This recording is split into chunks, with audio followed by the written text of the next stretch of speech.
O Brasil tem mais de 21 milhões de pessoas que não têm o que comer todos os dias e aproximadamente 70 milhões de pessoas em situação de insegurança alimentar.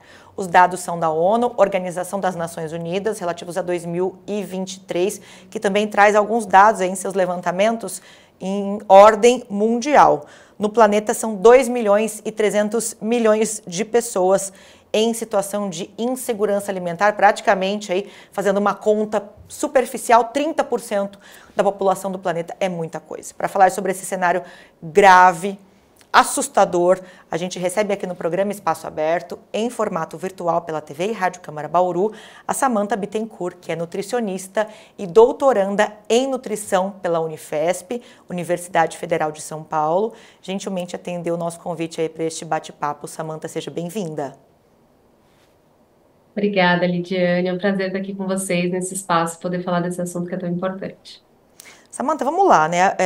Dentre essas informações que envolvem a questão da insegurança alimentar, a questão da renda é o principal problema para insegurança alimentar, sabendo que hoje a capacidade produtiva em termos de alimentação no planeta conseguiria alimentar a todos, né? Mas mesmo assim, com a capacidade de alimentar todo mundo, muitas pessoas estão em situação de insegurança, de desnutrição, não têm o que comer todos os dias. Esse é o principal fator, na sua opinião, para esse problema? Bom, Lidiane, é uma ótima pergunta, porque muitas vezes a gente acaba atribuindo ao sistema econômico o fato da insegurança alimentar estar presente no Brasil, assim como em outros países. Mas é uma problemática, um assunto muito mais profundo, com muitas camadas sociais e econômicas que envolvem. Camadas sociais, econômicas e políticas, inclusive. Quando a gente pensa no sistema alimentar hegemônico, esse sistema ele é marcado pela produção de commodities atualmente. Então, marcado pela produção de matérias-primas, soja e milho principalmente. E o foco da produção desses alimentos não é alimentar uma população, é sim vender e lucrar com esses produtos, que acabam servindo como base para alimentos ultraprocessados. Os alimentos ultraprocessados também acabam por ser um fator, um obstáculo para que a gente garanta a segurança alimentar e nutricional de toda uma população. Muitas vezes a gente também confunde a insegurança alimentar só com a ausência de alimentos e nutrientes. Mas a insegurança alimentar ela é marcada por diferentes níveis. Existe desde do momento em que existe uma incerteza dessa refeição, até a qualidade dessa refeição também é considerado, quando é uma refeição de qualidade baixa, isso também pode ser considerado insegurança alimentar moderada, até mesmo a ausência de alimentos ao longo de um dia todo ou mais dias, chegando aí a um problema crônico como a fome. Então, respondendo a sua pergunta, o sistema econômico, problemas relacionados à renda e status socioeconômico de toda uma população é um fator, mas não é um fator exclusivo. Existem outros obstáculos que precisam ser observados na superação desse problema. Você comentou, né, sobre alimentação de qualidade. O que seria considerado, então, uma alimentação de qualidade? Bom, primeiramente, pensando que nós estamos em um país como o Brasil, um país grande, um país com uma diversidade enorme, é importante que a gente considere também os aspectos culturais relacionados à alimentação. Então, cada país aí tem recomendações que estão em consonância com o seu tempo e que devem ser consideradas quando se fala sobre alimentação saudável. E no Brasil a gente conta com um documento oficial que é o Guia Alimentar para a População Brasileira, que foi lançado em 2014, está agora fazendo aniversário de 10 anos, inclusive. E nesse documento são abordadas diretrizes e princípios para o caminho de uma alimentação adequada e saudável. Nesse documento existe alguns princípios e em um dos capítulos se fala sobre a classificação dos alimentos, dividindo de acordo com o grau do processamento e com o objetivo desse processamento. Alguns alimentos eles são processados de maneira industrial para que se dure mais, que tenham mais tempo de prateleira, e outros têm um objetivo apenas de aumentar o consumo e aumentar as vendas. Então, o guia ele apresenta uma classificação, são quatro categorias dentro dessa classificação: é alimentação, os alimentos in natura, os alimentos minimamente processados, ingredientes culinários, alimentos processados e ultraprocessados. A recomendação é de que a gente faça da nossa alimentação uma alimentação com base em alimentos in natura e minimamente processados, usando os ingredientes culinários combinados a esses alimentos para que a gente prepare refeições feitas em casa, né, em ambiente caseiro, e limite o consumo de alimentos processados e diminua ou evite o consumo de ultraprocessados. É aquela expressão que se tornou até um clichê nesse universo da nutrição, que é a tal da comida de verdade, Samantha. Sim, sim, que é basicamente os alimentos, são os alimentos in natura e minimamente processados. Perfeito. Você comentou sobre os ultraprocessados, né? Tem alguns estudos que mostram que os moradores das regiões periféricas acabam consumindo muitos alimentos ultraprocessados. A alimentação, falar de uma alimentação de qualidade é uma urgência, especialmente nas regiões periféricas, na periferia?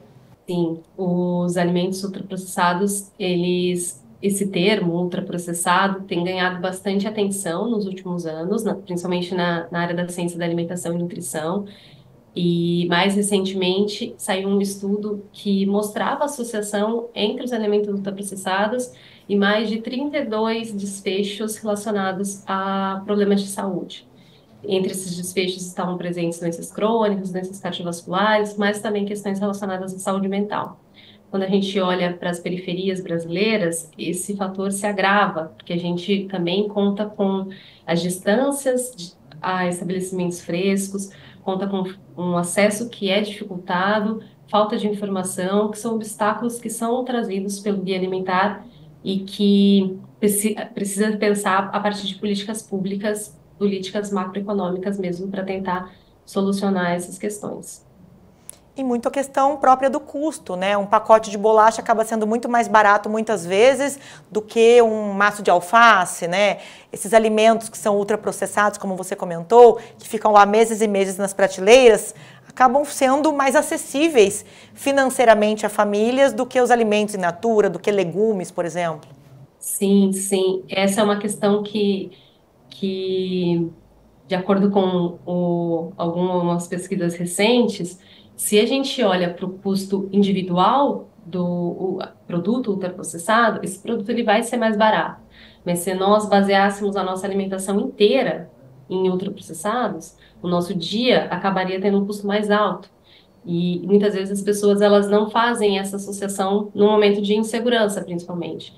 E se a gente também ouve de maneira mais ativa essas famílias em maior vulnerabilidade, como foi feito recentemente por um estudo da Universidade Federal de Minas Gerais, as famílias, se elas tivessem um poder econômico maior, elas optariam por alimentos in natura, como frutas, verduras, legumes, carnes e peixes. Então, não necessariamente é uma escolha, mas esse acesso, ele é confundido a partir da falta de informação, por não identificar que a alimentação baseada em ultraprocessados acaba sendo mais cara, e também muitas vezes falta de habilidades culinárias, por não saber preparar esse alimento in natura de uma forma que seja prazeroso, que seja gostoso, que faça sentido para aquela família também, e a falta de informação relacionada aos riscos individuais e coletivos que esses alimentos apresentam.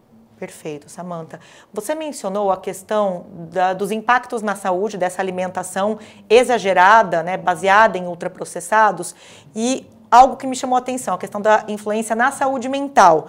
Qual é a relação da falta de uma alimentação adequada, nutritiva, no rendimento de uma pessoa para trabalhar, estudar, praticar uma atividade física, falando especificamente das crianças que estão em idade, em fase de desenvolvimento?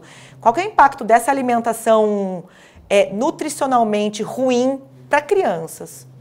Bom, a insegurança alimentar ela afeta toda uma sociedade, de maneira individual, coletiva, de maneira aguda, quando nós pensamos na fome, mas também de maneira crônica. Porque quando a gente pensa na insegurança alimentar na infância, isso tem consequências que vão ser carregadas aí por toda uma geração, consequências físicas, emocionais e de desenvolvimento também, desenvolvimento cognitivo. Essas crianças, quando elas estão em situação de insegurança, elas tendem a ter um baixo rendimento acadêmico, tendem a ter uma evasão escolar maior. Isso pode vir a resultar em uma dificuldade de aprendizagem e, futuramente, em empregos que não necessariamente são bem remunerados e que podem fazer com que elas continuem na manutenção desse status. O baixo desempenho acadêmico hoje faz com que exista uma manutenção de todo um sistema e que as próximas gerações venham a sentir também. Samantha, a gente sabe que muitas crianças fazem a principal refeição delas na escola, é a merenda escolar.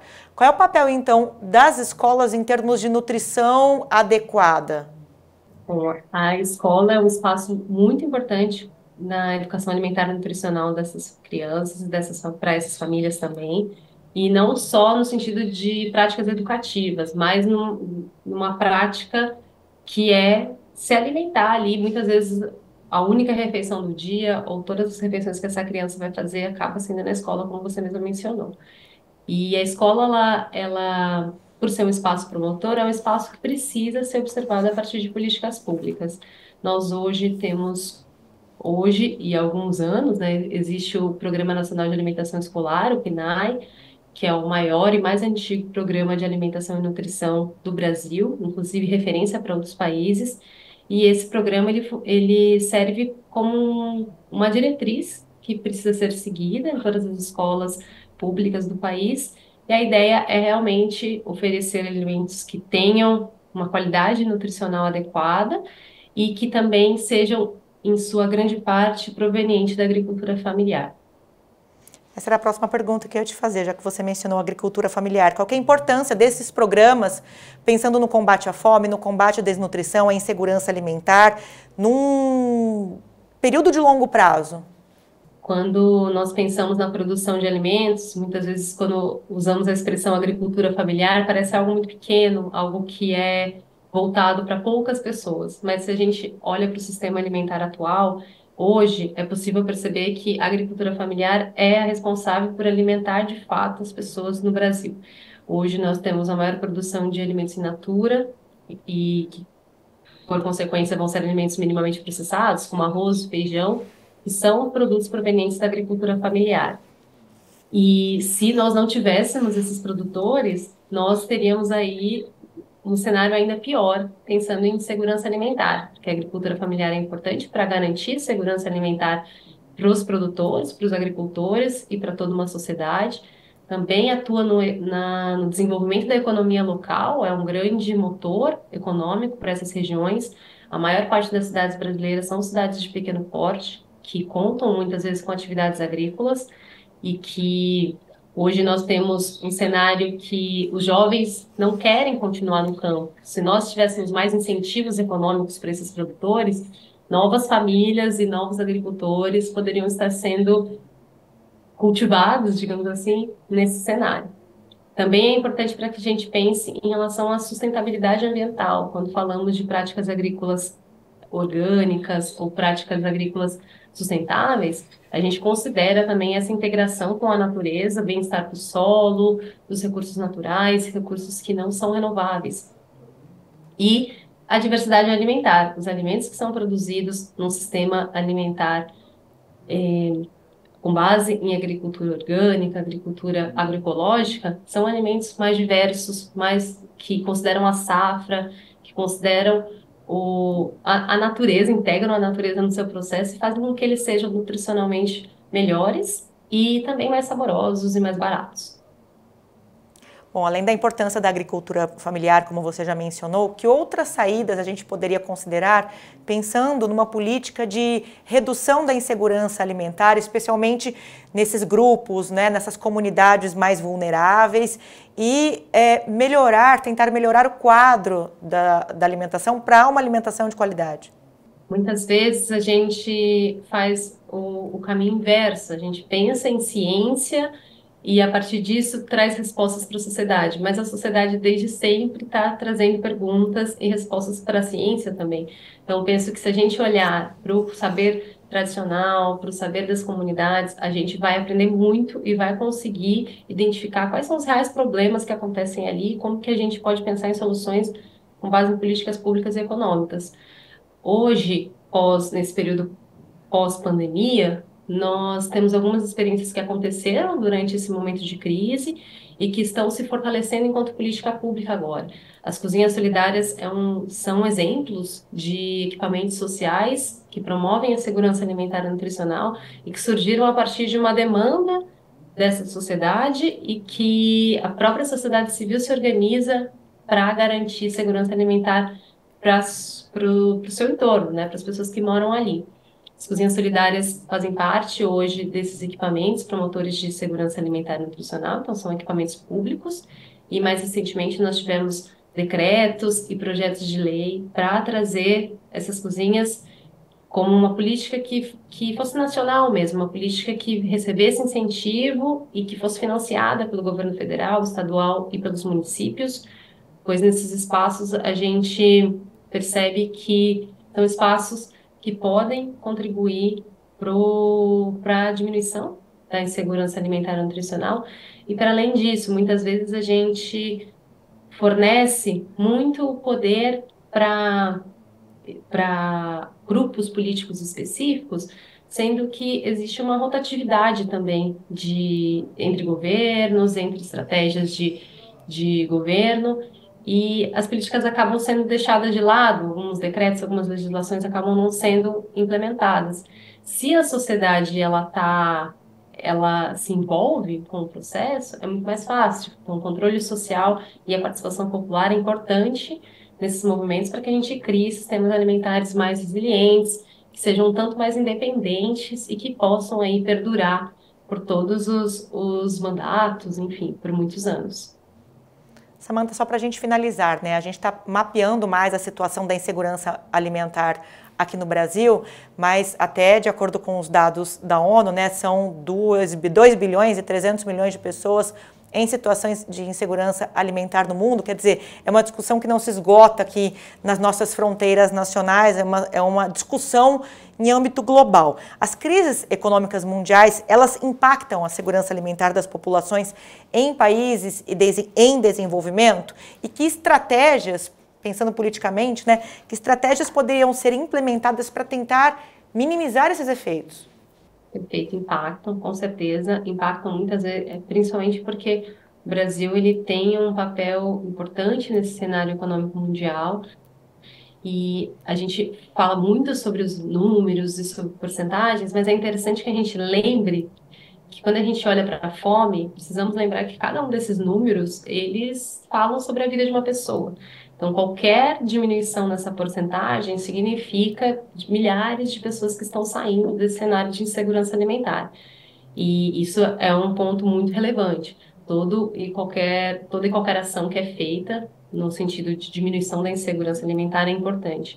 Mas, quando pensamos em políticas macroeconômicas, precisamos pensar em reformas tributárias, facilidade de crédito para esses agricultores familiares. Recentemente também tivemos um avanço muito importante, que foi a publicação do decreto das cestas básicas, da nova cesta básica do Brasil. E nessa cesta básica, ela está presente nessa nova cesta básica, que os alimentos in natura e minimamente processados devem ser a prioridade, o que não era algo que acontecia. Então, é uma cesta básica que defende alimentos in natura e não somente os alimentos in natura presentes no eixo, muitas vezes, que acabam sendo mais conhecidos.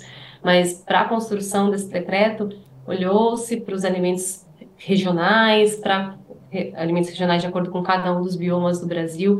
Então, a lista ela é muito grande de frutas que está presente, de verduras, de legumes. E é importante também ressaltar que nessa cesta não entraram alimentos ultraprocessados. Isso é uma política muito importante de Estado, porque garante que esses alimentos tenham uma diminuição nos seus preços, de acordo com os impostos, e também possam ser comprados com valores mais interessantes, não só pelos indivíduos, mas também por grupos e por grupos maiores, né? Então, penso que se a gente olhar para as políticas econômicas, vai um pouco por aí, pensar em reforma tributária, garantir que esses alimentos tenham menos impostos e que esses agricultores também tenham mais incentivos, porque o que acontece com os ultraprocessados também não é justo, né? Se a gente pensa que grandes indústrias de alimento possuem menores impostos, não possuem taxação desses alimentos, isso também é algo que a gente busca enquanto um movimento político mesmo e social. E também, recentemente, nós tivemos uma outra ação que foi implementada pela Vigilância Sanitária, Anvisa, que foi a rotulação, o rótulo, né, desses alimentos, a nova rotulagem. E essa rotulagem, ela traz ali indicando alguns nutrientes que não são benéficos para a saúde, pelo contrário, podem trazer riscos. E isso também é uma iniciativa de educação à população. Excelente bate-papo aqui no programa Espaço Aberto, em formato virtual pela TV e Rádio Câmara Bauru, falando sobre insegurança alimentar e esses números graves, assustadores, não só no Brasil, como em âmbito global. Recebendo como convidada a Samantha Bittencourt, ela é nutricionista e doutoranda em nutrição pela Unifesp, que é a Universidade Federal de São Paulo. Gentilmente atendeu o nosso convite para este bate-papo, super contribuindo com informações relevantes e valiosas aqui para a nossa programação. Samantha, mais uma vez, muito obrigada pela tua participação. Eu que agradeço, é um prazer poder estar aqui falando com vocês. Eu agradeço você também que nos acompanhou aqui pela TV e Rádio Câmara e lembro que este conteúdo fica disponível para você acessar em qualquer momento pelo nosso canal no YouTube. Procure lá o TV Câmara Bauru. Até a próxima!